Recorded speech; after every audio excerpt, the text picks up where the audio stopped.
제21대 대통령 선거가 이틀 앞으로 다가온 가운데 선거 막판 댓글 조작 의혹이 불거지며 거대 양당이 치열한 공방을 벌이고 있습니다. 각 후보들은 막바지 유세 일정에 총력전을 벌이고 있는데요. 국회 연결해서 들어보겠습니다. 윤웅성 기자.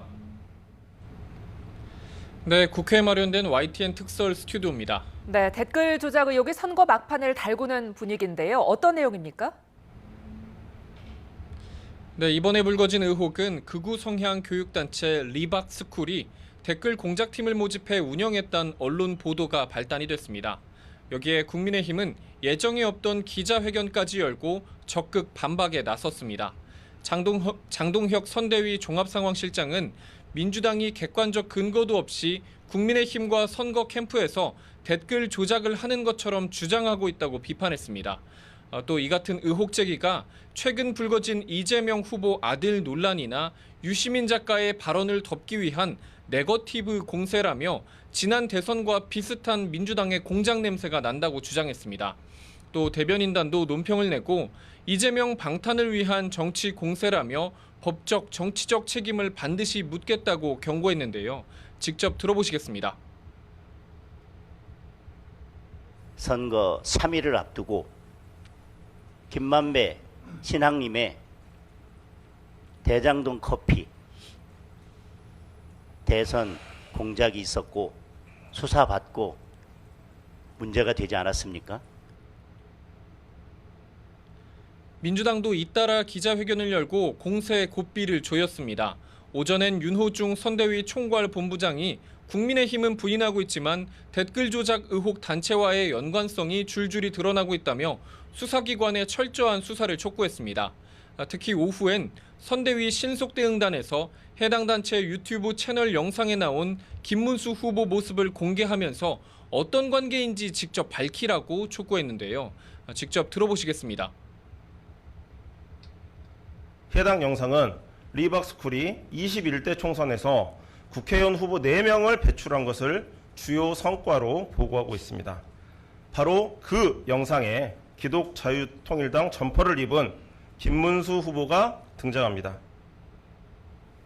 네, 후보들의 유세 일정도 살펴보겠습니다. 먼저 민주당 이재명 후보, 오늘은 어디로 향했습니까? 네, 이재명 후보는 대선 전 마지막 휴일 유세 일정을 경북 안동을 시작으로 대구와 울산, 부산을 찾는 영남행으로 정했습니다. 공식 선거운동에 돌입한 뒤 첫 일정도 TK와 PK 순회로 시작했었는데 막바지 총력 유세전의 장소도 영남으로 정한 겁니다. 상대적으로 민주당 열세 지역인 영남에서 지난 대선보다 높은 지지율을 확보해 승리를 굳히고 통합 행보에 힘쓰겠다는 의지로 풀이됩니다. 이 후보는 유세에 앞서 최근 해군 초계기 추락 사고로 순직한 장병들의 애도의 뜻을 밝힌 뒤 안동을 항일과 독립운동의 본고장이라 치켜세우며 보훈 공약을 발표했는데요. 들어보겠습니다. 국가유공자의 건강을 빈틈없이 살피겠습니다. 사각지대 없는 보훈 의료 체계를 구축해서 건강한 일상을 뒷받침하겠습니다. 그 헌신에 합당한 보상과 예우를 하겠습니다. 국민의힘 김문수 후보와 개혁신당 이준석 후보 일정도 알아보죠. 김 후보는 오늘 수도권에 머무르고 있다고요? 네, 그렇습니다. 김문수 후보는 수원 광교 신도시를 시작으로 성남, 구리, 남양주, 의정부 등 경기 지역을 차례로 돌며 유세를 이어가고 있습니다. 강남구 코엑스와 은평구 연신내역, 서대문구 신촌역 등 서울에서도 유동인구가 많은 곳을 잇따라 찾습니다. 유권자 절반이 모여있는 수도권에서 막판 뒤집기를 이어가겠다는 의지로 해석됩니다. 김 후보는 GTX 등 경기지사 시절 업적 강조와 함께 두 번의 재임에도 법적 문제가 전혀 없었던 점을 이재명 후보와 비교하며 표심에 호소했습니다.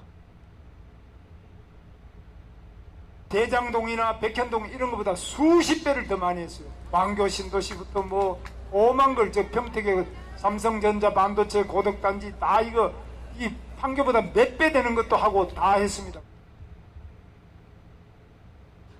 이준석 대선 후보는 자신의 지역구인 경기 화성시 동탄을 방문해 지난 총선 동탄의 기적처럼 대역전승을 쓸 수 있도록 지지를 호소했습니다. 저녁엔 서울역 광장에서 유권자들을 만날 예정인데 앞서 이 후보는 SNS에 결승선이 눈앞에 다가왔다며 완주하지 못할 거라는 양당 기득권 세력의 협공을 뚫고 오늘까지 달려왔다고 적었습니다. 민주노동당 권영국 후보도 인천과 경기, 서울 등 수도권을 돌며 마지막 휴일 유세를 이어갑니다. 지금까지 국회 YTN 특설 스튜디오에서 전해드렸습니다.